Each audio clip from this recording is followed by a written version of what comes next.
Bismillahirrahmanirrahim. Dear students, Assalamu alaikum and welcome back to lecture number 8. This is a continuation of chapter number 3. Today we will complete our chapter number 3, and in our review we will also conclude the previous lecture that we have already studied. In lecture number 7 we studied about a matching concept and adjusting process. In matching concept, we studied that the revenues we are taking must match to the expenses incurred. It means that you have to take those expenses for which you have incurred, and for that you have earned your revenue. आपने expenses वो लेने हैं कि जिससे आपने revenue generate किया है, या आपने रेवेन्यू वो लेना है कि जिसके थ्रू आपने जो एक्सपेंसेस किए थे.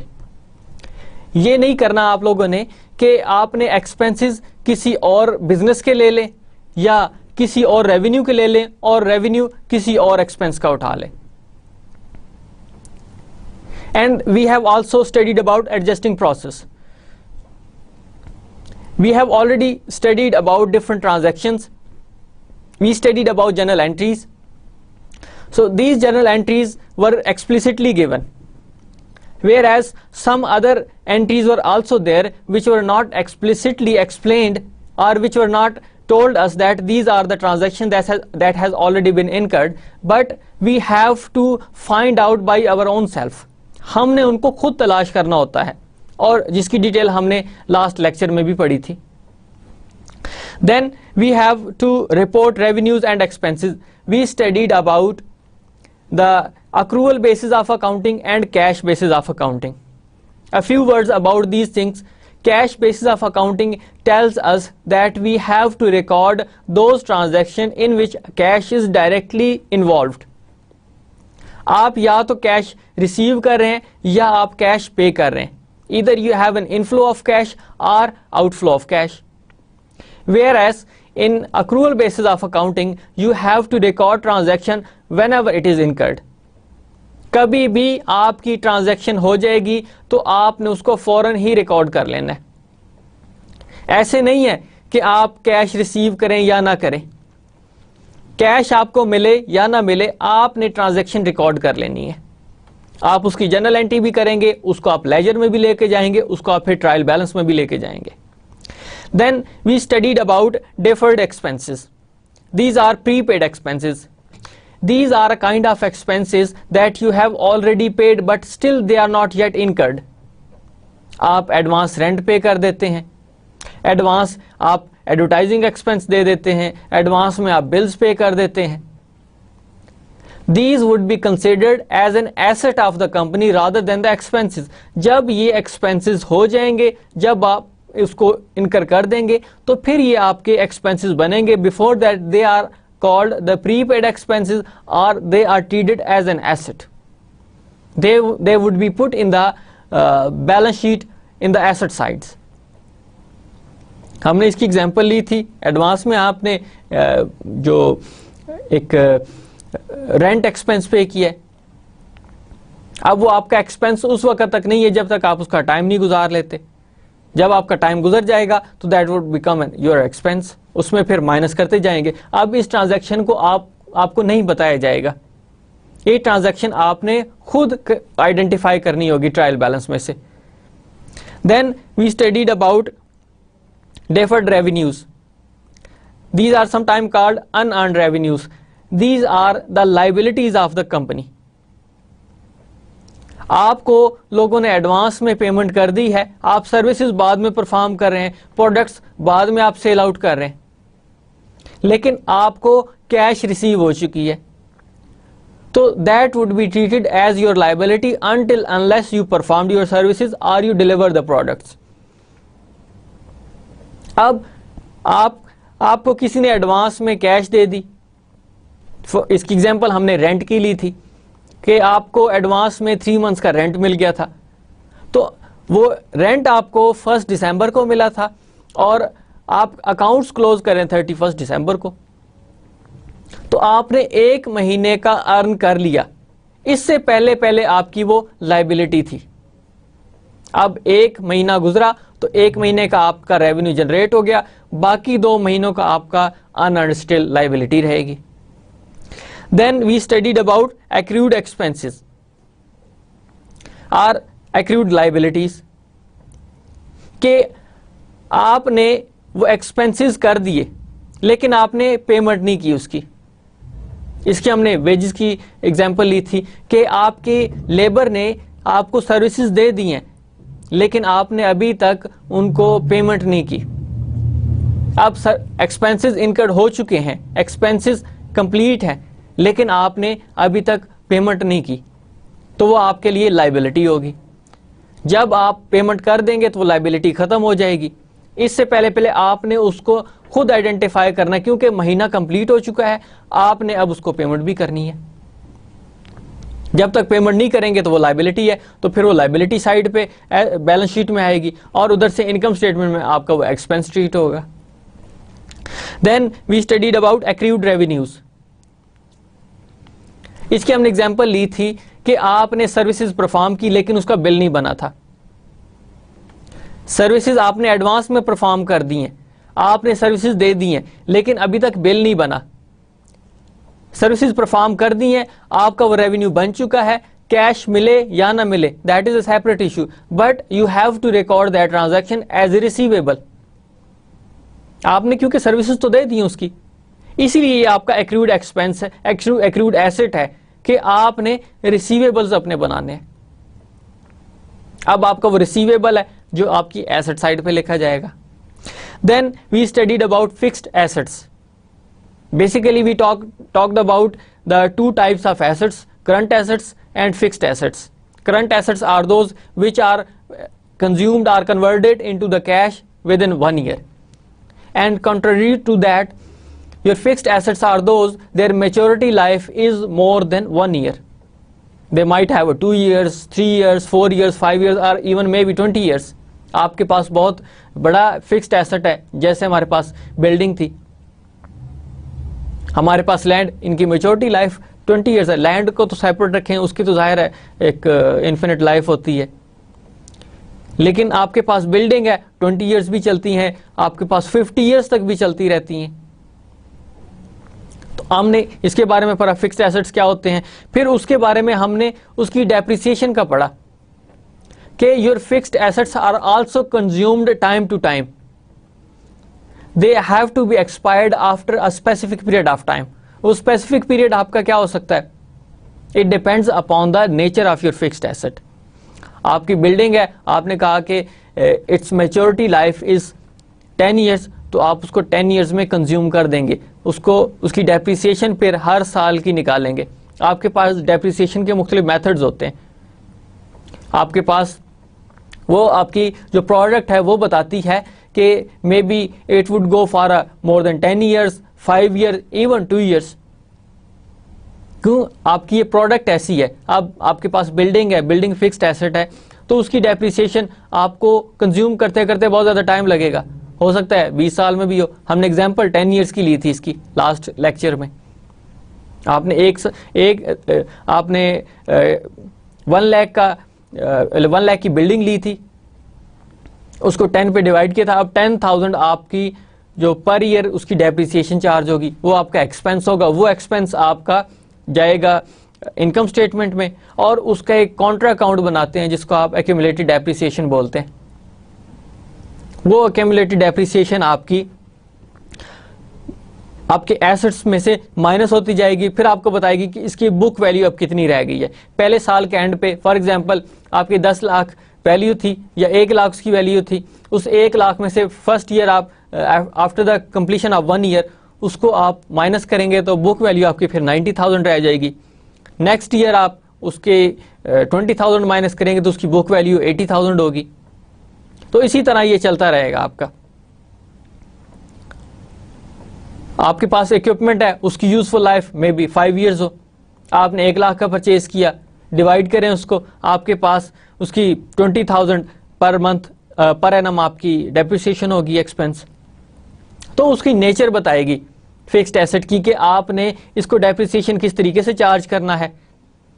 कुछ ऐसी प्रोडक्ट्स होती हैं कि जिसकी डेप्रिसिएशन आप जो फर्स्ट फ्यू ईयर्स होते हैं उसमें बहुत हाई होती है, क्योंकि उनकी वर्किंग बहुत हाई होती है। तो आप कहते हैं कि फर्स्ट फ्यू ईयर्स में हम इसकी डेप्रिसिएशन भी इतनी चार्ज करते हैं, फिर क्योंकि लेटर ईयर्स में उनकी जो परफॉर्मेंस है वो कम रह जाएगी तो हम उसकी डेप्रिसिएशन भी कम करते जाते हैं, जिसको आप डिमिनिशिंग बैलेंस मेथड बोलते हैं। कि आपने फर्स्ट ईयर्स में हो सकता है 20,000 डेप्रिसिएशन ले ले, उसके बाद आप 15,000, फिर आप 10,000, then 5,000 and then at the end of completion of that product या फिक्स्ड एसेट आप उसको 1,000 ले लें उसकी डेप्रिसिएशन। तो आपकी वो बेसिकली नेचर बताती है उस प्रोडक्ट की, उस फिक्स्ड एसेट की, कि आपने इसमें कौन सा मेथड डेप्रिसिएशन का लेना है। जब हम इसको नेक्स्ट पढ़ेंगे तो फिर हमें आइडिया होगा कि कौन कौन से मेथड्स हो सकते हैं और हम ये मेथड क्यों इस पर अडॉप्ट कर रहे हैं। Then we have seen effect of omitting the adjusting entries. अगर हम एडजस्टमेंट नहीं करेंगे तो उसका क्या इफेक्ट होगा, इसके बारे में हमने पढ़ा था। आपका उसके रेवेन्यूज पे इफेक्ट पड़ सकता है, आपके एक्सपेंसेस पे इफेक्ट पड़ेगा, नेट प्रॉफिट पे पड़ेगा, आपके एसेट्स पे पड़ेगा, लायबिलिटीज पे पड़ेगा, या आपकी ऑनर्स इक्विटी पे पड़ेगा। और हर एक का मिनिमम आपका 2 साइड्स पर इफेक्ट होगा। एसेट्स लायबिलिटीज पर फर्क पड़ सकता है, रेवेन्यू आपकी एक्सपेंसेस पर और एसेट्स पे पड़ सकता है। तो हमेशा किसी भी एडजस्टिंग एंट्री का, क्योंकि हमारे पास जनरल एंट्रीज में डेबिट और क्रेडिट होता है, तो इसलिए उसका इफेक्ट भी इसी तरह पड़ेगा। वो एक जगह पर स्पेसिफिक नहीं रहेगा, वो मुख्तलिफ जगहों पर उसका इफेक्ट रहेगा। Now that was all about what we have studied in our previous lecture. Now we have to make a comparison of adjusted and unadjusted trial balance. हम जर्नल एंट्रीज को पोस्ट कर चुके हैं लेजर्स में, ledgers से हम गए हैं ट्रायल बैलेंस में, ट्रायल बैलेंस से हमने एडजस्टिंग एंट्रीज की थी, एडजस्टिंग एंट्रीज से हम एडजस्टेड ट्रायल बैलेंस बनाएंगे। अब थोड़ा सा एक ओवरव्यू कि हमने कौन कौन सी वैल्यूज यूज की हैं और किन किन पर उसका इफेक्ट हुआ है वो हम देखते हैं। No transaction of cash in adjusting entry. Then there was also an adjusting of account receivable, आपने इसकी एक एडजस्टिंग एंट्री की थी। Then we had also made adjusting entry of supplies, आपकी एक्सपेंसेस हुई थे। रिसीवेबल्स में आपने एक कस्टमर को सर्विसेज परफॉर्म की थी but you did not receive any cash at that time, so you have increased your account receivable. Then supplies, आपको बताया गया था कि 750 was consumed. If you memorize what we studied in our previous lecture, they mentioned that ₹760 of supplies were in hand। तो इसका मतलब हमने बाकी को कंज्यूम कर लिया हुआ था, 1240 को हमने कंज्यूम किया, बाकी हमारे पास जो अमाउंट रह गई थी दैट वाज 760। अब यहां पर इसका इफेक्ट आएगा। फिर prepaid insurance, if we could remember, there was an expense of 100 insurance because 100 insurance of 1 month was expired। आपकी वो कंज्यूम हो गई थी, आपने उसको किया। फिर land, there was no depreciation of land at that time। आपने लैंड की कोई डेप्रिसिएशन नहीं की थी और हमने पढ़ा था कि लैंड की इन्फिनिट लाइफ होती है तो उसकी कोई डेप्रिसिएशन चार्ज नहीं करते हैं, वो कंज्यूम नहीं होती है। Then there was an office equipment। Office equipment की हमने accumulated depreciation ली थी and 50 was accumulated depreciation। Then accounts payable, no change। Unearned rent, yes, there was also an earned of ₹120। आपने 120 रुपीज़ अर्न किए थे, 3 months का था, 1 month expire हुआ, 1 month गुजर गया, तो आपका इसमें से 1 महीने का अर्न हो गया, बाकी आपका कंज्यूम होगा, बाकी आपकी स्टिल लाइबिलिटी रहेगी। Then capital account no change, drawings no change, fees earned no change. Are there change? Yes, of course there was a change. We have earned a 500 rupees. 500 was earned at that time, and we made a bill. If you could remember, there was an increase of account receivable, and that account receivable was generated through a revenue. आपने revenue generate किया था 500 का, तो उसके through आपका इसका effect हुआ था। उसके बाद वेजेस एक्सपेंसेस, आपने कुछ वेजेस एक्सपेंसेस भी की थी, महीना गुजर गया था, आपने सर्विसेज ले ली थी अपनी लेबर से, लेकिन उसका बिल नहीं बनाया था, तो आपने उसकी लाइबिलिटी क्रिएट की थी और उधर से आपका दूसरी साइड एक्सपेंस बना था ना। Then rent expense no change, utilities no change, supplies no change, miscellaneous expenses no change, but there was also another expense, that was your depreciation amounting to ₹50। ये भी आपका एक्सपेंस था जो यहां पर ऐड होना है। अब आप यहां पर देखें कि 500 was adjustment of account receivable because you have performed services but you did not receive any cash, so you have to generate 500 revenue more. Then supplies were consumed 1240 because you were told that now supplies in hand ₹760 की आपके पास supplies बाकी हैं, तो आपने बाकी consume कर ली हैं। Insurance 100 आपने एक्सपायर कर दी है, 1 महीना गुजर गया था, वो भी आपने परफॉर्म कर लिया हुआ था। फिर ऑफिस इक्विपमेंट आपने 50 रुपीज के डेप्रिसिएशन चार्ज की थी, इसकी डेप्रिसिएशन एक्सपेंस, जिसका आपने एक्यूमुलेटेड डेप्रिसिएशन बनाया था। अब उसकी एडजस्टमेंट कैसे करनी है हम नेक्स्ट देखेंगे। Accounts payable 900 no change. फिर अनअर्न्ड रेंट 120 आपने अर्न कर लिया और आपके पास 240 बाकी रह जाएगा। Then no change in capital, no change in drawings, fees earned आपके पास 500 आपने सर्विसेज परफॉर्म कर दी थी, तो आपकी वो 500 यहां पर अब ऐड हो रही है। उसके बाद बाकी किसी एक्सपेंस में चेंज नहीं आया, सिर्फ आपने एक डेप्रिसिएशन ऐड की है। आप देखें कि हर एक का कोई ना कोई इफेक्ट पड़ रहा है। आपकी यहां पर जो अकाउंट रिसीवेबल 500 था, इसके थ्रू यहां पर चेंज आ रही है, 500 उधर है, 500 आपकी फीस अर्न में आ गया। उसके बाद सप्लाईज 1240 की यहां पे एक्सपेंस की है, तो आपने यहां पे सप्लाईज में 1240 ये भी ऐड करना है, तो आपकी डबल एंट्री यहां पे हो गई है। फिर आपकी प्रीपेड इंश्योरेंस 100 की थी, तो यहां पे आपने इसको इंश्योरेंस एक्सपेंस ये भी ऐड करना है 100 से, तो एक एंट्री यहां पे भी इसकी डबल हो गई। Then no change in the land office equipment, अब यहां पर आपके पास 50 की डेप्रिसिएशन एक्सपेंस थी, यहां पे आपने ये 50 का किया है, यहां पर बेसिकली वो आएगा। इसके लिए हमने एक कॉन्ट्रा अकाउंट बनाया था एक्यूमुलेटेड डेप्रिसिएशन का, वो यहां पर 50 आएगा। उसकी जनरल एंट्री हमने की थी डेप्रिसिएशन एक्सपेंस 50 और एक्यूमुलेटेड डेप्रिसिएशन 50। हमने इसको डिटेल में भी देखा था कि why we have generated another account of accumulated depreciation, हालांकि हम डेप्रिसिएशन एक्सपेंस डेबिट कर चुके हैं, but why do we are creating another accumulated depreciation just to tell that इसको हमने परचेज कितने में किया था, अभी तक कितना कंज्यूम कर चुके, क्योंकि हर साल ये ऐड होता जाएगा, हर साल 50 प्लस 50 100 प्लस तीसरे साल 50 150 और माइनस करेंगे हम इसको 1800 में से, तो आपके पास माइनस करने के बाद जो अमाउंट आएगी वो आपकी बुक वैल्यू हर साल कहलाती जाएगी। जो इसके यूजर्स होंगे फाइनेंशियल स्टेटमेंट्स के, वो देख सकेंगे कि शुरू में जब हमने इस एसेट को परचेज किया था तो उसकी कितनी वैल्यू थी, और after these 3 years, 4 years, 5 years, now it has a book value of this amount. तो इसलिए हम इसका काउंटर अकाउंट बनाते हैं। हमने पढ़ा था थोड़ा सा इसके बारे में, जरा अगेन इसको देखें। Land has an infinite life, so therefore it does not have any depreciation.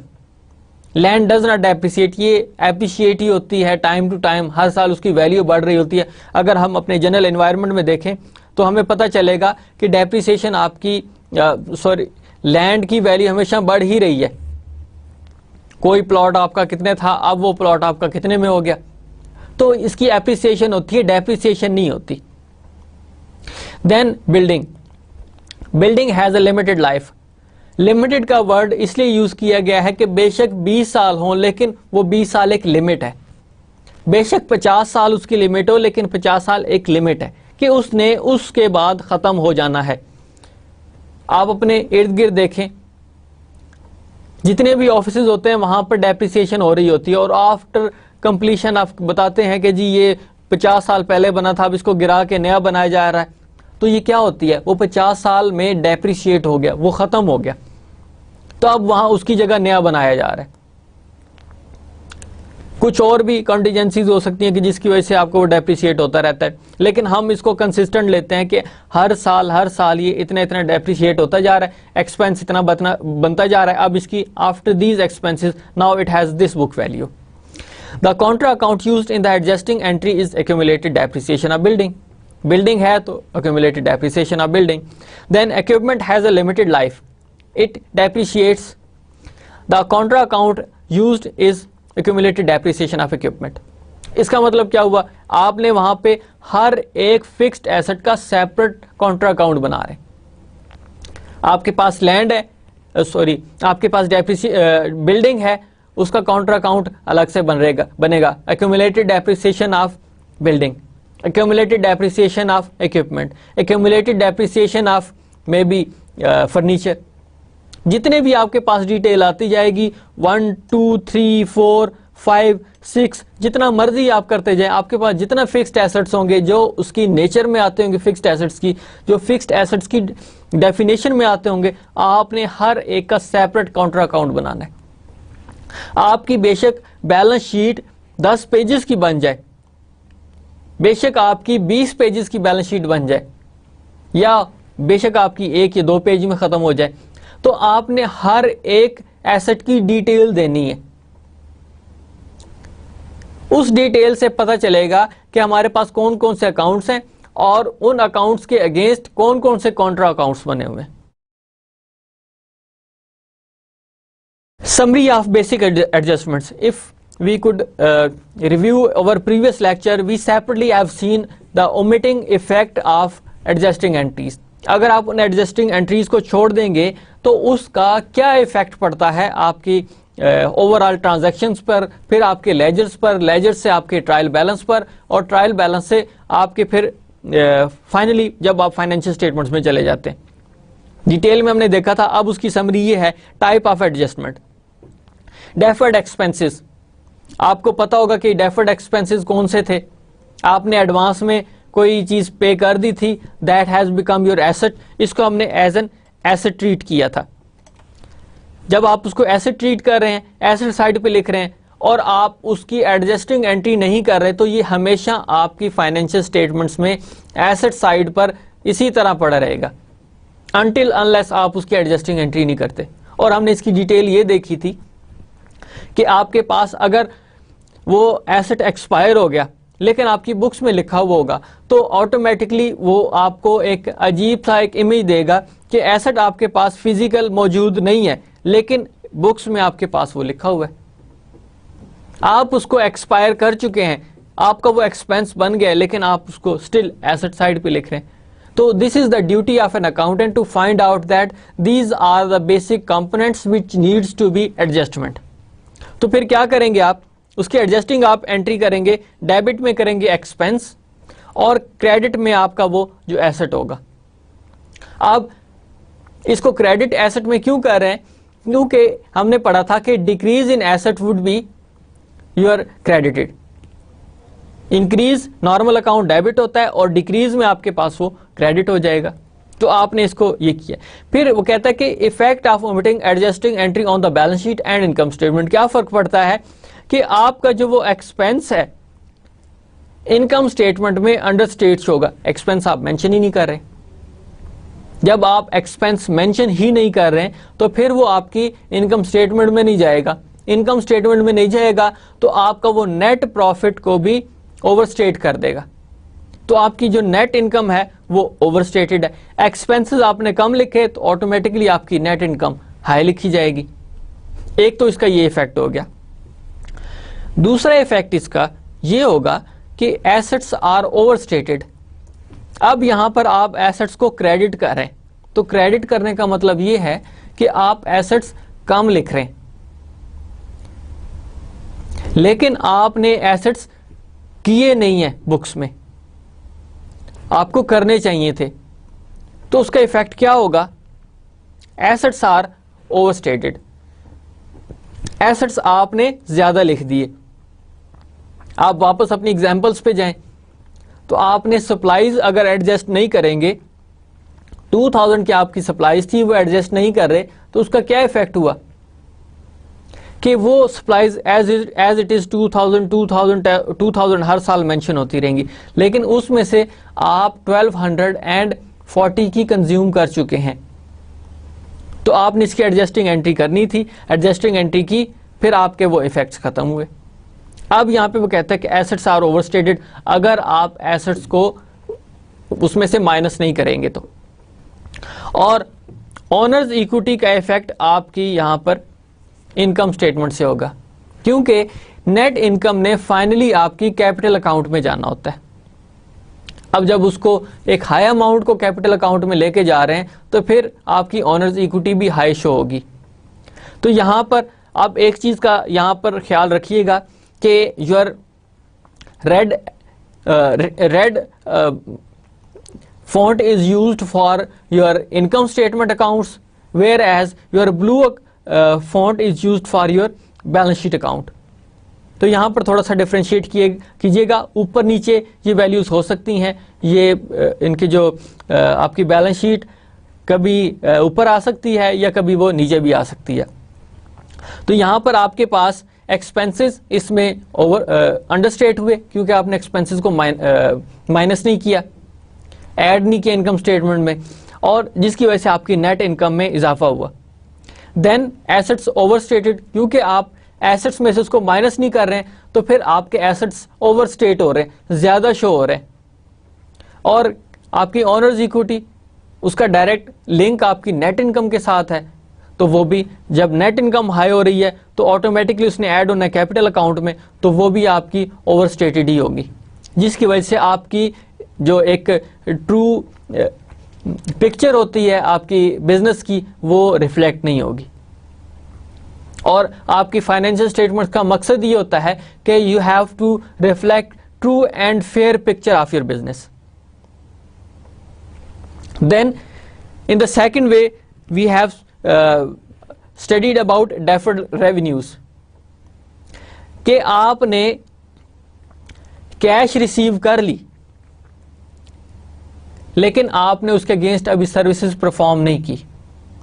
अब टाइम आ चुका है कि एक स्पेसिफिक पीरियड तक जब आपके अकाउंट्स क्लोज हो रहे हैं तो आपने वो सर्विसेज परफॉर्म कर दी। इसकी हमारे पास एग्जांपल थी रेंट की, कि you have received a rent of ₹360 on 1 December, now the time period is 31 December। 3 months का आपने रेंट रिसीव किया था, अब आपने 1 महीना गुजार लिया तो 1 महीने का आपका वो रेंट बन चुका है, आपका वो रेवेन्यू है, और उतनी ही आपकी लायबिलिटी कम भी हो चुकी है। Now you are making an adjusting entry, तो आपने लायबिलिटी को डेबिट करके इसकी एडजस्टिंग एंट्री की और लायबिलिटी उतनी अमाउंट से रिड्यूस हो गई। अमाउंट आपकी थी 120, टोटल 360 थी। अब आपने 360 की लायबिलिटी जो आपकी नॉर्मल क्रेडिट में पड़ी थी उसको आपने डेबिट करके उतनी अमाउंट से कम कर दी है, और क्रेडिट में आपने वो रेवेन्यू अर्न कर लिया। इससे पहले आपका वो रेवेन्यू नहीं था, टोटल लाइबिलिटी थी, अनअर्न्ड रेवेन्यू था। अब 1 महीने के बाद आपका वो अर्न्ड रेवेन्यू बन चुका है। अब यहां पर आप 120 आपका रेवेन्यू है। तो इसका इफेक्ट क्या होगा आपकी फाइनेंशियल स्टेटमेंट्स के ऊपर? First one is your balance sheet side. In balance sheet your liabilities are overstated. आपको बेसिकली लिखनी चाहिए थी 240 लाइबिलिटीज में 120 माइनस करके, लेकिन आप स्टिल उसको लिख रहे हैं 360। तो आपकी लाइबिलिटीज ओवरस्टेट होगी, आपने ज्यादा लिख दी हैं। But actual liabilities are your 240 because out of that in 360 you have earned 120 rupees. आपने उसको माइनस नहीं किया तो आपकी लाइबिलिटीज इंक्रीज हो गई। On the other hand your owners equity is understated. इसको हम बाद में देखते हैं, पहले हम इनकम स्टेटमेंट वाली साइड पे आएंगे कि रेवेन्यू इज अंडरस्टेटेड। आपको अपने रेवेन्यू में 120 लिखना चाहिए, क्योंकि आप ये 120 अर्न कर चुके हैं, जिसने आपकी इनकम स्टेटमेंट में आपकी नेट इनकम को इंक्रीज करना है। अब आप उसको इंक्रीज कर रहे हैं। इंक्रीज नहीं किया था तो आपका रेवेन्यू नेट इनकम कम शो हुआ, जिसकी वजह से ऑटोमेटिकली आपका जो नेट इनकम थी, आपका रेवेन्यू कम लिखा गया, नेट इनकम आपकी कम शो हुई, और वो नेट इनकम आपकी जा रही है इस ऑनर्स इक्विटी में,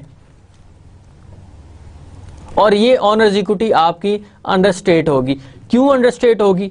as you know that we did not mention 120 rupees as a revenue. Ultimately your net profit or net income was decreased with 120 rupees. That 120 was also less added in your capital account. आपने उसको कम लिख दिया। यहां तक आपकी दूसरी entry भी complete है। तीसरा आपके पास था accrued expenses. Accrued expenses means के expenses has already been incurred but you did not mention in your accounts or in your books of accounts. आपने उनको मेंशन ही नहीं किया, एक्सपेंसेस हो गए थे। इसकी एग्जांपल हमारे पास लेबर वेजेस थी कि आपकी लेबर ने सर्विसेज परफॉर्म कर दी, अमाउंट आपको याद होगा 250 की थी।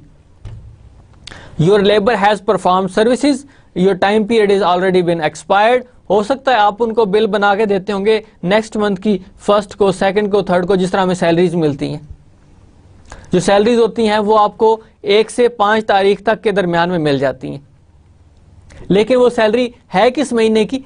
बेसिकली वो आपके पिछले महीने की होती है।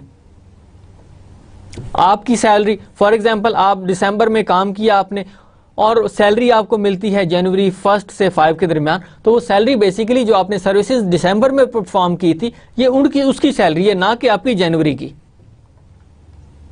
तो जब आपका वो यकम आ चुकी थी, 1 जनवरी आ चुकी थी, तो तब आपने रिकॉर्ड की, लेकिन आप बुक्स क्लोज कर रहे हैं अपनी 31 दिसंबर को, तो आपने उसकी एडजस्टिंग एंट्री की है।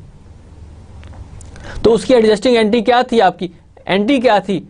आपका अकाउंट, आपके एक्सपेंसेस इंक्रीज हुए थे।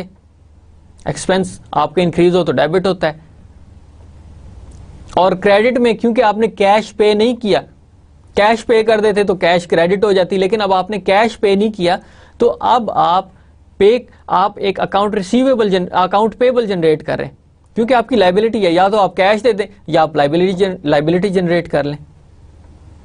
तो आप वो बेसिकली लाइबिलिटी जनरेट कर रहे हैं, आपने लाइबिलिटी अब जनरेट कर दी है। आपने एक्सपेंस 250 से डेबिट किया, और 250 से ही आपने यहां पर लाइबिलिटी भी जनरेट कर ली। In case you did not do your adjusting entry, then what does happen? आपके एक्सपेंसेस अंडरस्टेट होंगे, आपने एक्सपेंसेस लिखे ही नहीं है, आपने एक्सपेंसेस रिकॉर्ड ही नहीं किए। तो आपके जब एक्सपेंसेस अंडरस्टेट हो रहे हैं, कम लिखे जा रहे हैं, तो ऑटोमेटिकली आपका जो नेट प्रॉफिट है वो भी हाई शो होगा। तो आपका जो नेट इनकम है वो ओवरस्टेट हो जाएगी। जब आपकी नेट इनकम ओवरस्टेट हो रही है तो फिर इसका नेक्स्ट इफेक्ट आपकी ऑनर्स इक्विटी पे क्या होगा, ओवरस्टेट हो जाएगी, ज्यादा लिखी जाएगी, क्योंकि नेट इनकम ने जाना होता है किधर, ऑनर्स इक्विटी में। अब ये बार बार इसकी रेपिटेशन इसलिए की जा रही है ताकि हमें इस चीज का, इसकी प्रॉपर एक मेमोराइजेशन हो जाए कि एक जनरल एंट्री का दूसरी के ऊपर क्या इफेक्ट होता है। अब हमें अगर सिंपल कोई बताता जाए कि जी ये आपने जनरल एंट्री किया तो इसका क्या क्या इफेक्ट हो सकता है, एक्सपेंसेस है, एक्सपेंसेस का क्या इफेक्ट होगा आपका, लाइबिलिटीज है तो लाइबिलिटीज का क्या इफेक्ट होगा आपका, रेवेन्यूज है तो रेवेन्यूज का आपकी फाइनेंशियल स्टेटमेंट्स के ऊपर क्या इफेक्ट होगा। तो आपको फौरन ही उनका लिंक पता चलता जाएगा कि आपने अगर एक्सपेंसेस कम लिखे हैं तो आपका रेवेन्यू हाई होगा, रेवेन्यू हाई होगा तो आपकी ऑनर्स इक्विटी हाई हो जाएगी। क्यों? क्योंकि नेट इनकम ने आपकी ऑनर्स इक्विटी में ऐड ऑन होता है जाके। Then liabilities are understated, liabilities आपकी जनरेट हो चुकी हैं, इवन देन आप अगर उसको ना लिखें इससे कोई फर्क नहीं पड़ता, but still liabilities are incurred, you have to mention in your liabilities until unless you will not record your liability in your books of accounts, they are still exist। Mention करें या ना करें लाइबिलिटी आपकी मौजूद है वहीं पे। Then accrued revenues, accrued revenues we studied about its example that we have performed services but we did not receive any cash। जिस तरह आपके एक्सपेंसेस हो चुके थे, आपने कैश पे नहीं की थी, इसी तरह आपने सर्विसेज परफॉर्म कर दी हैं लेकिन उसके अगेंस्ट आपने कैश रिसीव नहीं की। आपका रेवेन्यू बन चुका है, आप काम ऑलरेडी कर चुके हैं लेकिन आपने उसकी सर्विसेज परफॉर्म नहीं की, आपने सर्विसेज परफॉर्म की है लेकिन कैश रिसीव आपने नहीं की। अब उसका क्या इफेक्ट होगा, हर जर्नल एंट्री में आपकी या तो लाइबिलिटी इन्वॉल्व है या आपका रिसीवेबल इन्वॉल्व है, एक्सपेंसेस हैं या रेवेन्यूज हैं। यही आपकी मैक्सिमम चीजें आपके एडजस्टिंग एंट्री में इन्वॉल्व होती हैं। आपके पास रेवेन्यूज, एक्सपेंसेस, लाइबिलिटीज या आपके रिसीवेबल्स नॉर्मली यही होते हैं, ठीक है। देन इसकी जनरल एंट्री आपके पास क्या होगी, ये डेबिट एसेट करेंगे, आपने 500 से 500 की सर्विसेज परफॉर्म की, आपके पास एसेट, अब ये एसेट आपका क्या था, बेसिकली अकाउंट रिसीवेबल, 500 से डेबिट और रेवेन्यू आपने सर्विसेज परफॉर्म की थी तो दैट वाज फीस अर्न्ड 500।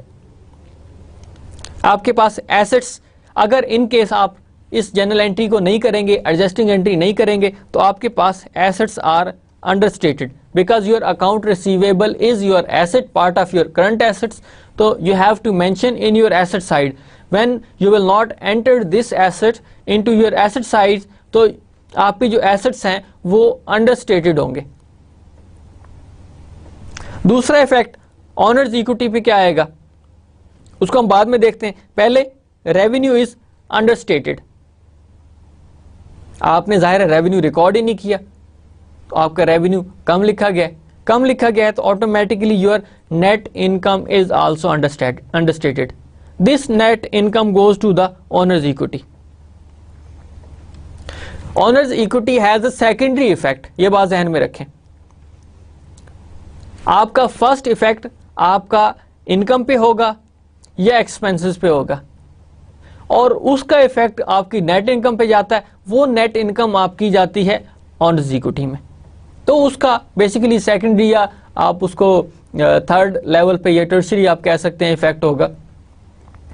इससे पहले पहले आपके फर्स्ट होंगे, एसेट्स पे भी फर्स्ट टाइम इफेक्ट होगा, आपकी एक्सपेंसेस या आपकी इनकम पे भी फर्स्ट टाइम इफेक्ट होगा, जो सेकेंडरी इफेक्ट है आपका वो ऑनर्स इक्विटी पे बनता है। Then fixed assets, fixed assets की आपने डेप्रिसिएशन की थी, your expense is debited, expense आपका किसी भी चीज का हो सकता है, आपका इक्विपमेंट का हो सकता है, आपका बिल्डिंग का हो सकता है, किसी भी चीज का हो सकता है। हमने इस एग्जांपल में देखा था कि आपका ये एक्सपेंस इक्विपमेंट का था तो अमाउंट थी आपकी 50 की, एक्सपेंस आपने मेंशन नहीं किया, एक्सपेंस मेंशन करेंगे। अब एक्सपेंस का इफेक्ट आपको पता होना चाहिए कि कहां पे आएगा। फिर दूसरा इसका काउंटर अकाउंट बनाया था आपने, वो आपका एक्यूमुलेटेड डेप्रिसिएशन का था कि आपको उसकी बुक वैल्यू पता चलता जाए, हर महीने हर महीने हर महीने आप उसको हर साल हर साल हर साल ऐड करते जाएं।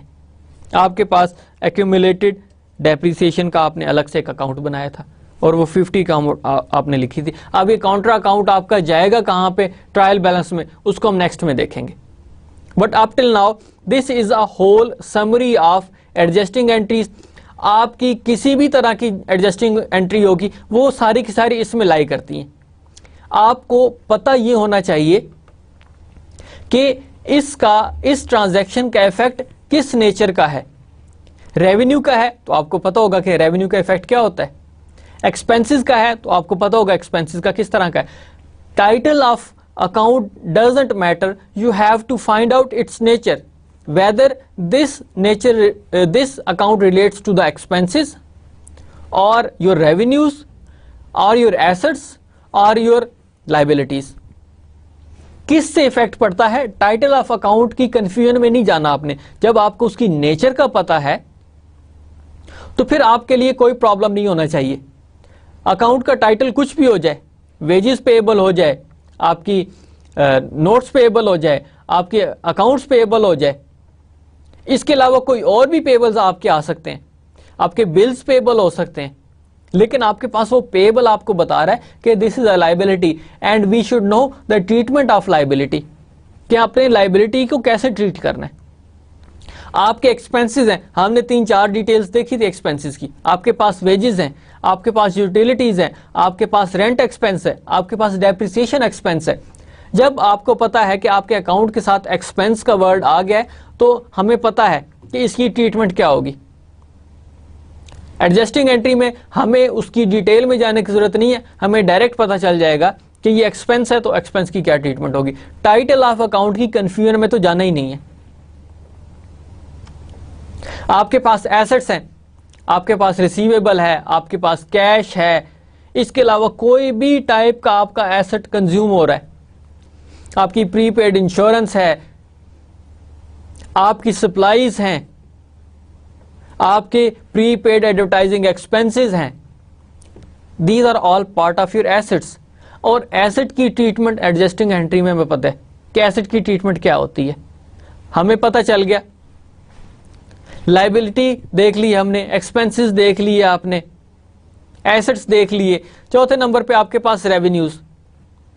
What ever the title of revenue is, we don't need to get into the confusion, we have to just see that this is a revenue and we should know the treatment of revenue. Title कुछ भी हो जाए उस revenue का, आपके पास rent revenue है, आपके पास commission revenue है, आपके पास फीस रेवेन्यू है, आपके पास इंटरेस्ट रेवेन्यू है, किसी भी तरह का रेवेन्यू है, इससे हमें कोई फर्क नहीं पड़ता। हमें यह पता होना चाहिए कि रेवेन्यू की ट्रीटमेंट क्या होती है, हमें पता है।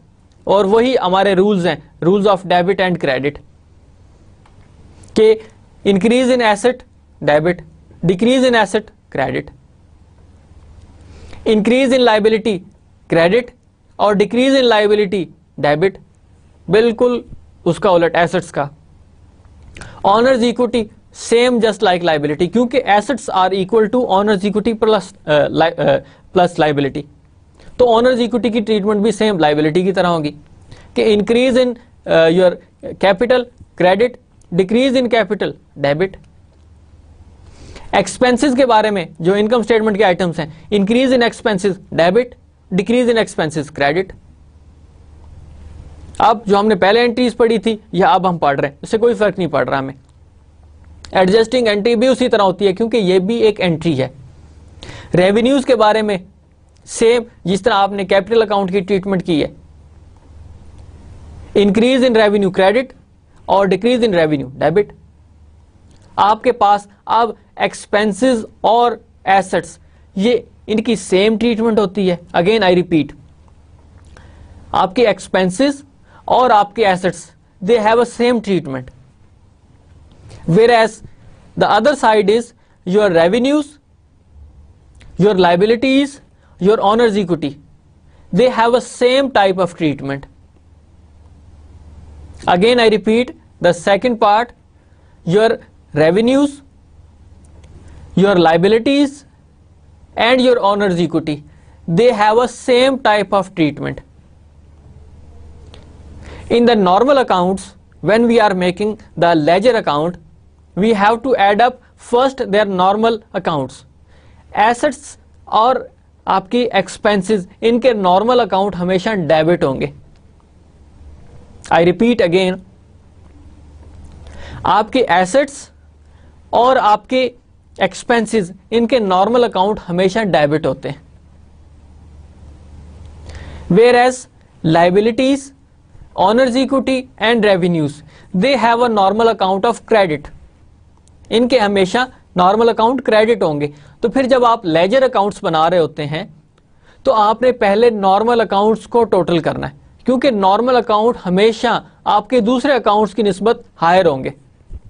एसेट्स और एक्सपेंसेस आपके हमेशा डेबिट में ऐड होंगे पहले, उसके बाद आप क्रेडिट साइड पे ऐड करेंगे, फिर दोनों का बैलेंस निकालेंगे हम कि कितना बैलेंस बनता है.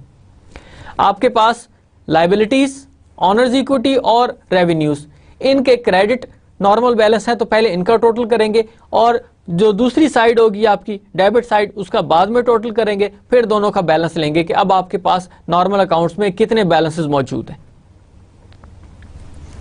तो that was all about the summary of basic adjustments. We have now up till now we have studied about general entries. We have studied about ledgers, how the journal entry is posted into the ledger accounts. Then how the trial balance is made after the ledger account, because your balances are transferred in your trial balance. Trial balance आपको बताता है कि debit कितना हो रहा है और credit कितना हो रहा है. फिर ट्रायल बैलेंस से आप एडजस्टिंग एंट्रीज करते हैं. अब जो आपका अनएडजस्टेड ट्रायल बैलेंस था वो आपके जो रूटीन की एक्सप्लिसिट ट्रांजैक्शंस थी जो आपको बताई गई थी उसके बारे में डिटेल देता है. फिर उसके बाद जो ट्रायल बैलेंस आप बना लेते हैं तो उसके बाद आप एडजस्टिंग एंट्रीज देखते हैं कि ये एडजस्टिंग एंट्रीज होनी चाहिए थी जो हमने अभी तक नहीं की. उन एडजस्टिंग एंट्रीज को करने के बाद फिर आप उनके लेजर्स में पोस्ट करते हैं उनको. जो एंट्री आपकी मिसिंग थी अब आप उसको ऐड अप करते जा रहे हैं, उसमें एडिशन की आपने. एडिशन करने के बाद फिर अब आपके पास नेट बैलेंसेस आ गए आफ्टर योर एडजस्टमेंट्स. उसके बाद फिर आप एडजस्टेड ट्रायल बैलेंस बनाते हैं. Now opportunities in corporation adjusted trial balance for December 31st, 2010. आपने एडजस्टमेंट्स कर ली हैं, उन एडजस्टमेंट्स को आपने पोस्ट किया है उनके लेजर्स में. अब वो लेजर के बैलेंसेस आपके जा रहे हैं कहां पर? एडजस्टेड ट्रायल बैलेंस में. This is your adjusted trial balance. Now look at the difference between your adjusted trial balance and unadjusted trial balance. अब आपको वैल्यूज पता होनी चाहिए कि आपकी अनएडजस्टेड की कितनी थी और अब जब आपने एडजस्टेड ट्रायल बैलेंस बना लिया हुआ है तो अब आपकी जनरल एंट्रीज कितनी है. कैश में आपके पास कोई चेंज नहीं आया तो you are not making any change in your cash. आपका account receivable unadjusted trial balance में 2220 का था, लेकिन आपने इंक्रीज किया अकाउंट रिसीवेबल को 500 के साथ. तो इस वक्त आपका जो अकाउंट रिसीवेबल है after addition of 500 that is 2720. इसमें 500 एडिशन की गई है, आपने प्लस किया इसमें 500 को, जो हमें पता चला है हमें लेजर अकाउंट्स के थ्रू.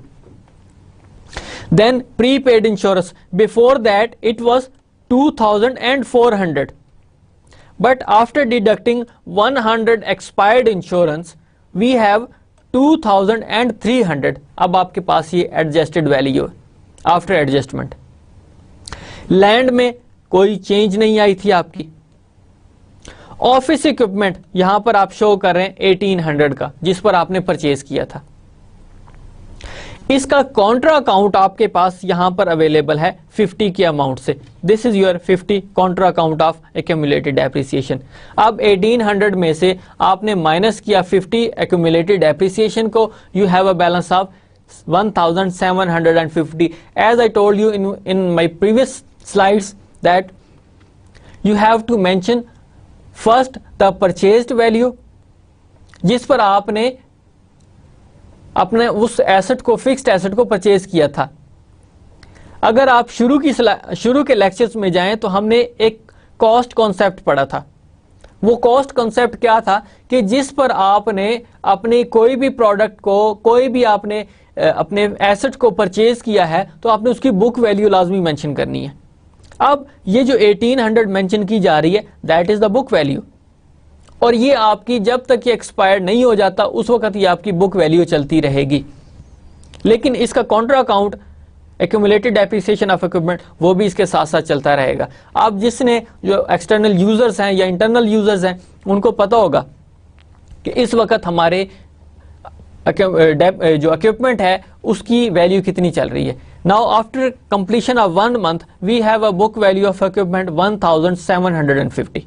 माइनस करिए, माइनस किया हमें और हमें ऑटोमेटिकली हमें पता चल गया।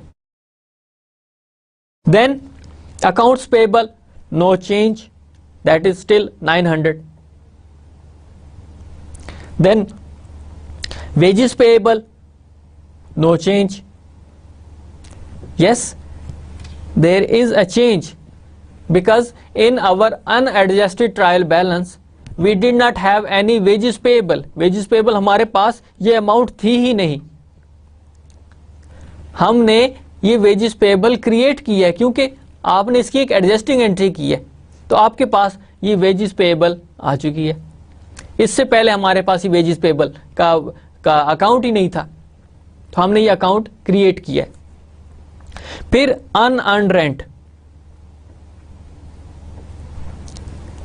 आपके पास 360 का अनअर्न्ड रेंट था, लेकिन अब आपके पास 240 का अनअर्न्ड रेंट आ रहा है। तो इसका मतलब 120 आपका अर्नड हो चुका है और ये आपकी एडजस्टमेंट यहां पर आ गई है। इससे पहले अनएडजस्टेड में आपके पास ये 360 लिखा हुआ था, but now it is mentioned 240. So what you have done, you deducted 120 from 360 rupees. अब आपकी लाइबिलिटी 240 की रह चुकी है। Then no change in your capital account as it is mentioned. Then drawings no change as it is mentioned. Fees earned, before that it was a different value. It was 16,340, but you have added 500 that you have performed your services in your adjustment, but you did not bill. आपने उसका bill नहीं बनाया था, तो फिर यहां पर आपने एडजस्टमेंट की है। पहली अनएडजस्टेड ट्रायल बैलेंस में आपके पास ये अमाउंट थी 16,340 की, अब आपने 500 और ऐड किया तो आपके पास वैल्यू आ चुकी है 16,840। ये एडजस्टमेंट का इफेक्ट आ गया आपके। उसके बाद rent revenue, that was the title of new account. आपके पास रेंट रेवेन्यू नहीं था, आपके पास सिर्फ अनअर्न्ड था। अब उसमें से आपने 1 महीने का अर्न कर लिया। जब आपने 1 महीने का अर्न कर लिया तो आपके पास ये नया अकाउंट आ गया जो आपके अनएडजस्टेड ट्रायल बैलेंस में नहीं था। अब आपके एडजस्टेड ट्रायल बैलेंस में ये रिफ्लेक्ट हो रहा है। फिर उसके बाद वेजेस एक्सपेंसेस। वेजेस एक्सपेंसेस की अमाउंट आपके पास पहले डिफरेंट थी। आपके पास ये जो आपने वेजेस पेएबल क्रिएट की हैं ये नहीं था, तो इसकी जनरल एंट्री भी आपने पास की थी। Wages expenses to wages payable 250 rupees से, इसमें आपका 250 रुपीज ऐड नहीं था पहले। अब आपने जब उसको ऐड किया, ऐड करने के बाद आपके पास ये वैल्यू आ गई है 4525। आपके पास ये पहले वैल्यू नहीं थी, उसके बाद rent expense no change, then utilities expenses no change, we did not make any change in these accounts. Then opportunities in corporation, the continued trial balance. Supplies expenses ये आपकी नहीं थी, आपके पास सिर्फ 800 की सप्लाईज मौजूद थी अनएडजस्टेड ट्रायल बैलेंस में. फिर आपने उसमें 1240 की मजीद एक्सपेंसेस किए. After adding 1240 in 800, now we have adjusted amount of supplies 2040. हमारे पास इंश्योरेंस की अमाउंट भी नहीं थी, हमने वो भी एक नया अकाउंट बनाकर आपने 100 की आपने ऐड की. Then miscellaneous expenses no change at this stage. Now you can see that what changes we have made. How many accounts were involved in our adjusting entries, because these entries were not made in our unadjusted trial balance, but after these adjusting entries we made some changes and then all changes were reflected in your adjusted trial balance. क्या क्या आपके पास आ गई हैं, ये सारी सारी आपके पास मौजूद है. आपके पास रिसीवेबल में चेंज आया, सप्लाईज में चेंज आया, आपके पास प्रीपेड इंश्योरेंस में भी चेंज आया, आपके पास ऑफिस इक्विपमेंट में भी चेंज आया, आपने एक्यूमुलेटेड डेप्रिसिएशन भी चेंज की है, ये भी अकाउंट आपके पास नहीं था.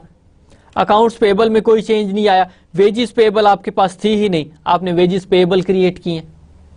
उसके बाद अनअर्न्ड रेंट, इसमें भी आपके पास चेंज आया because that account was not made before that. Then fees earned, इसमें भी चेंज आया आपके पास. रेंट रेवेन्यू आपके पास पहले नहीं था, आपने वो भी क्रिएट किया.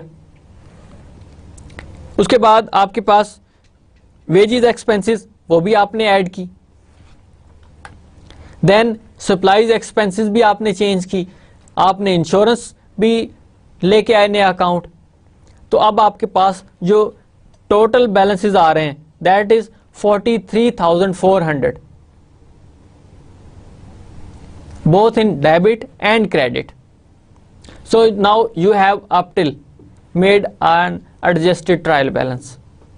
इससे आपकी फाइनेंशियल स्टेटमेंट्स बनती हैं, क्योंकि आपने जितनी भी जर्नल एंट्रीज करनी थी वो सारी की सारी कंप्लीट कर दी हैं. आपने पहला फेज जर्नल एंट्री का किया, then these journal entries were posted in your ledger accounts. These ledgers were transferred, their balances were transferred in the trial balance. After trial balance you made some adjusting entries. These adjusting entries were again made some changes in the ledger accounts, and then the balances of these ledgers were transferred into the adjusted trial balance. Now you have an adjusted trial balance. Up to that we have completed almost all the steps. The final step is making the financial statements. आपकी दो basic financial statements बनेंगी, income statement और balance sheet, because all these items are involve for these two financial statements. आपके पास assets, आपके पास liabilities, आपके पास owner's equity, that is a part of your balance sheet, whereas your expenses and revenues are a part of your income statement. फिर आपके दो supplementary financial statements भी होती हैं. कैश फ्लो स्टेटमेंट, इस कैश फ्लो स्टेटमेंट में inflows और outflows of cash करते हैं और नेट बैलेंस आपके पास आ जाता है जो आपके पास ऑलरेडी मौजूद है यहाँ पे. लेकिन आपने उस कैश फ्लो स्टेटमेंट में एक सेपरेट स्टेटमेंट को बनाकर ये रिफ्लेक्ट करना होता है कि ये कैश किस सिस्टम के थ्रू आई है या आपने किस पर्पस के लिए कैश पे किया है. उसमें हमने 3 कंपोनेंट्स पढ़े थे, वो कंपोनेंट्स आपको बताते हैं कि इनफ्लोज एंड आउटफ्लोज. इससे पहले पहले आपके पास कोई ऐसा वो अपने मैकेनिज्म नहीं बनाया, कोई डिफरेंशिएशन नहीं की कि ये कैश किस लिए आ रही है या आप कैश क्यों पे कर रहे हैं. आपके पास लेजर सिर्फ ये बताता है कैश के कैश का इनफ्लो हुआ और आउटफ्लो हुआ, and what was the basic reasons? There was no segregation of operations. लेकिन कैश फ्लो स्टेटमेंट आपको बताती है कि ऑपरेशंस के थ्रू आपकी इनफ्लो कितनी हुई और आउटफ्लो कितनी हुई, आपकी इन्वेस्टिंग एक्टिविटीज के थ्रू इनफ्लो कितनी हुई कैश की और आउटफ्लो कितनी हुई, और फाइनेंसिंग एक्टिविटीज के थ्रू आपकी कितनी इनफ्लो हुई कैश की और आउटफ्लो कितनी हुई। उसमें 3 कंपोनेंट्स होते हैं। चौथी financial statement, statement of owners equity, जो आप ऑलरेडी यहां पर बैलेंस शीट में भी शो कर चुके हैं, वो बताती है कि आपने कितना इन्वेस्ट किया, कितना विड्रॉ किया, अब आपके पास कैपिटल अकाउंट में कितना मौजूद है, जो हमने सेकंड लेक्चर में डिटेल से देखा था। क्योंकि आपने सिंपल एक इन्वेस्टमेंट की और उसमें से विड्रॉ किया, 25,000 की आपकी इन्वेस्टमेंट थी और 4,000 की विड्रॉल था, तो अभी तक आपका 21,000 का बैलेंस चल रहा है। फिर उसमें आपने एक और कंपोनेंट ऐड किया, दैट वाज नेट इनकम, और नेट इनकम आपकी सारी की सारी ऐड होती है कैपिटल अकाउंट में। इसलिए उसको कहा जाता है statement of changes in owners equity, कि कितनी कितनी इस पीरियड के दौरान इसमें चेंजेस आई हैं। जाहिर है आपकी नेट इनकम ने ऐड होना है कैपिटल अकाउंट में, तो वो आपके कैपिटल अकाउंट में इंक्रीज लेकर आएगा, तो उसको रिफ्लेक्ट करना है आपने statement of changes in owners equity में। अब आपके पास यहाँ पे बड़ी सिंपल ट्रांजैक्शंस थी, सिंपल जर्नल एंट्रीज की यहाँ आपने, लेकिन जब आप बड़े कॉरपोरेशंस या कंपनीज की बात करते हैं तो वहां पर आपकी ट्रांजैक्शंस ही बहुत ज्यादा होती हैं, तो उनकी फिर इनकम स्टेटमेंट भी बहुत बड़ी बनती है, बैलेंस शीट का साइज भी बहुत बड़ा होता है, क्योंकि उनके पास एसेट्स की जो नेचर होती है वो बहुत ज़्यादा डिफरेंट होती है, तो उनके लिए सेपरेट ऑफ अकाउंट्स बना रहे होते हैं। फिर उनको आपने बैलेंस शीट में लिखना होता है, उनकी पेबल्स भी बहुत ज़्यादा होते हैं और उनकी डिफरेंट टाइप्स होती हैं, उसको भी उन्होंने मेंशन करना होता है। ऑनर्स इक्विटी में कितनी चेंजेस आई हैं, ऑनर्स इक्विटी की टाइप होती हैं कि आपने कितने अरसे के लिए इन्वेस्ट किया, अब उसमें मेंशन करना है कि ये इतनी अमाउंट, ये इतने अरसे के लिए इन्वेस्टेड है, ये इतने अरसे के लिए, ये इतने अरसे के लिए, तो आपने हर एक चीज़ को मेंशन करना होता है। तो इस तरह फिर कंपनीज की जो फाइनेंशियल स्टेटमेंट्स बनती हैं वो काफ़ी कॉम्प्लिकेटेड होती हैं। Now in our next lecture we would study about the financial statements, but a very small topic, as in our previous lectures studied about the analysis, because we should know how the analysis are made।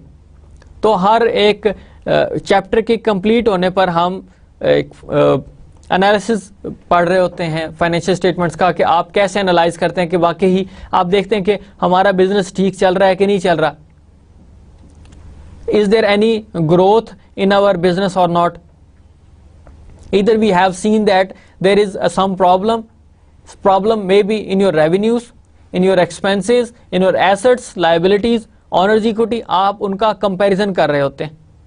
In our previous lecture we have gone through a horizontal analysis, कि आप एक component को एक साल के दूसरे के साथ चेक कर रहे होते हैं, कितना कितना फर्क पड़ रहा होता है।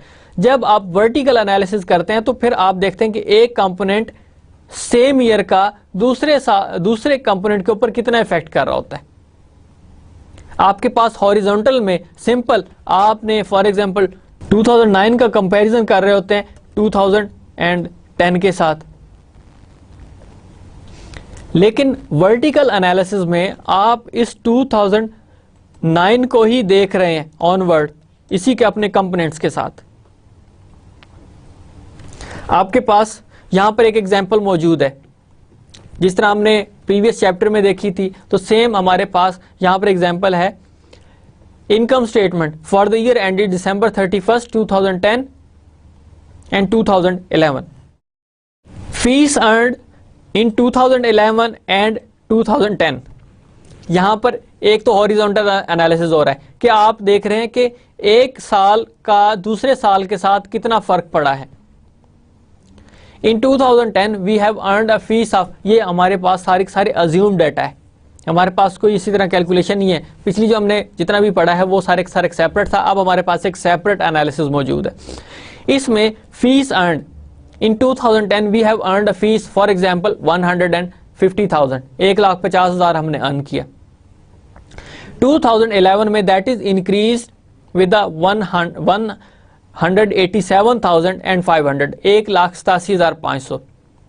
हमने 37,500 इस साल ज़्यादा अर्न किया है, हमने ज़्यादा सर्विसेज परफॉर्म किए, उसके अगेंस्ट हमें ज़्यादा रेवेन्यू मिला है। फिर हम एनालिसिस कर रहे हैं कि पिछले साल आपकी वेजेस 2010 में 45,000 की थी, आपकी यहां पर 60,000 की है। ये भी आप हॉरिजॉन्टल एनालिसिस कर रहे हैं, आप कंपैरिजन कर रहे हैं पहले साल का दूसरे साल के साथ, एक साल का दूसरे साल के साथ। रेंट आपके पास 12,000 का था, इस साल रेंट आपका 15,000 हो गया, क्योंकि हर साल रेंट इंक्रीज होता है, उसमें 10% 15% का इंक्रीज आता है। या आपने हो सकता है एक और ऑफिस आपने हायर कर लियो, उसका अलग से आपको रेंट पे करना पड़ रहा है। फिर utilities you had 9,000 in previous year, but in 2011 we have utilities expense of 12,500। Again यहां पर आपका 3,500 का इंक्रीज आ रहा है। देन 3,000 of supplies expense in 2010, we have now supplies expense that is decreased from the previous year. Now here we can see there is not hard and fast rule that your all revenues, your all expenses would be increased from the previous year. Even you can control your expenses, and that is being reflected in your supplies. कि पिछले साल आपके पास 3,000 का expense था, अब आपने 300 से कम किया है। फिर आपके पास मिसलिनियस में 2010 में आपके पास 1,800 का था, अब आपके पास यहां पर 2,300 का है। 500 के आपने फर्दर एक्सपेंसेस किए। Now you are making a comparison of 2010 with the 2011, so that is your horizontal analysis, जो हमने पिछले चैप्टर में पढ़ा था।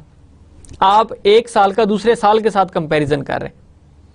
फिर आप टोटल किया इन दोनों का, टोटल एक्सपेंसेस का, और उसको फीस अर्न या आपका टोटल जो रेवेन्यू था उसमें से आपने माइनस किया। Now at this stage we have to make a comparison that either your net income is increased और नॉट। आपका हो सकता है जो रेवेन्यू था वो तो बहुत हाई रहा हो, लेकिन आपके एक्सपेंसेस भी हाई रहे हो।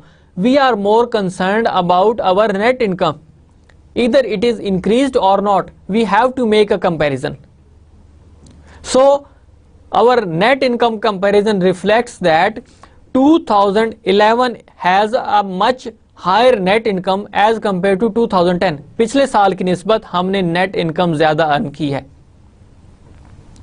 बेशक आपका हमने ये कंपैरिजन करने का मकसद ही ये है कि आपने तो बेशक हो सकता है कि आपका रेवेन्यू बहुत हाई रहा हो, लेकिन एक्सपेंसेस भी हाई हो जाते हैं कि जिससे आपका नेट इनकम कम हो जाता है। हमारा जो ज़्यादा कंसर्न होता है, हमने जो ज़्यादा नेट रिजल्ट्स देखने होते हैं वो ये देखने होते हैं कि हमारा नेट इनकम में इंक्रीज आया कि नहीं आया। And this comparison shows that yes our net income is higher as compare to our previous year. So we have performed our services properly, our business is growing properly. Now we are making analysis of vertical level. We will make a comparison of 1 year with the same components. किस तरह इसका करेंगे? First we have to make a percentage of 2011 and 2010. अब यहां पर हम इसका comparison कर रहे हैं, कंपैरिजन नहीं है, यहां पर हम एनालिसिस कर रहे हैं एक साल का ही उसके अपने कंपोनेंट्स के साथ, दूसरे साल का उसके अपने कंपोनेंट्स के साथ। तो यहां पर आप रेवेन्यू को या फीस अर्नड है उसको आप 100% लेंगे, फिर चेक करेंगे कि उस 100% का आपके जो एक्सपेंसेस हैं वो कितने परसेंट है। Now here is you can see a difference. Fees earned that was taken 100%, and operating expenses in which wages are 32% of your fees earned. Again I would go back, that shows your main expense is your wages expense, that is 32% of your fees earned, whereas your rent is just 8% of your fees earned. This is a very simple calculation. You have made 60,000, your fees earned is 1,87,500, that is equal to 32%. You can also calculate with all the values, all the expenses. Rent expense, that is 8%. How did we calculate? Again, 15,000 divided by 1,87,500, which is equal to 8%. You can also calculate your utilities expenses, supplies expenses, miscellaneous expenses. The reason of doing vertical analysis shows that which component is most affecting on your revenues.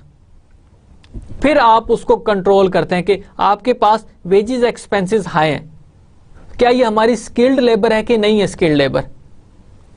जहां पर हमारे पास 10 लोग काम कर रहे हैं, क्या हम स्किल्ड लेबर को हायर करें तो क्या 8 लोग उसकी जगह काम कर सकेंगे कि नहीं कर सकेंगे, क्योंकि ये एक्सपेंस आपका ज्यादा रेवेन्यू को इफेक्ट कर रहा है, आपके रेवेन्यू को रिड्यूस कर रहा है। तो आप वर्टिकल एनालिसिस करते ही इसलिए हैं, आप चेक करते हैं कि कौन कौन सा कंपोनेंट आपके रेवेन्यू में रिडक्शन का बायस बन रहा है।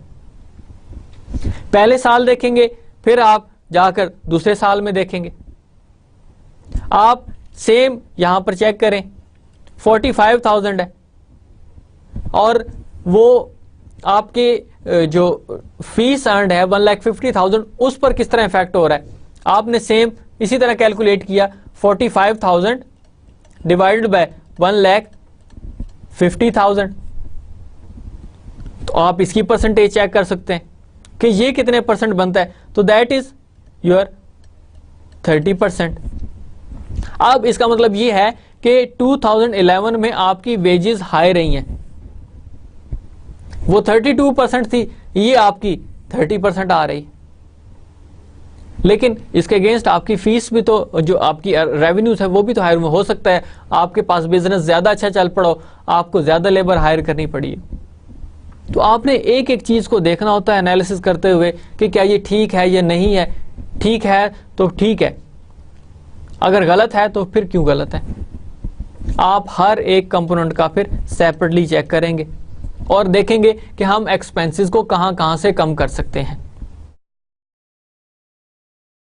Now, same is the case, the other accounts. Now, this is a brief analysis that we have already made for 2011 and 2010. So, there is no a specific change in 2011 and 2010. There is only a change of 32% and 30%. Whereas you have expenses with the same amount, same percentage, not with the same amount. Utilities expenses, there is a little bit change. One is 6.7%, the other is 6%, only a 0.7% change. Supplies expenses 1.4%, but in 2010 it was much higher, it was 2%. So you have reduced your supplies expenses. Then miscellaneous expenses 2,300, 1,800, but the percentage is same. So we are more concerned about percentage rather than the amount. So it means that there is no a specific change in 2010 to 2011.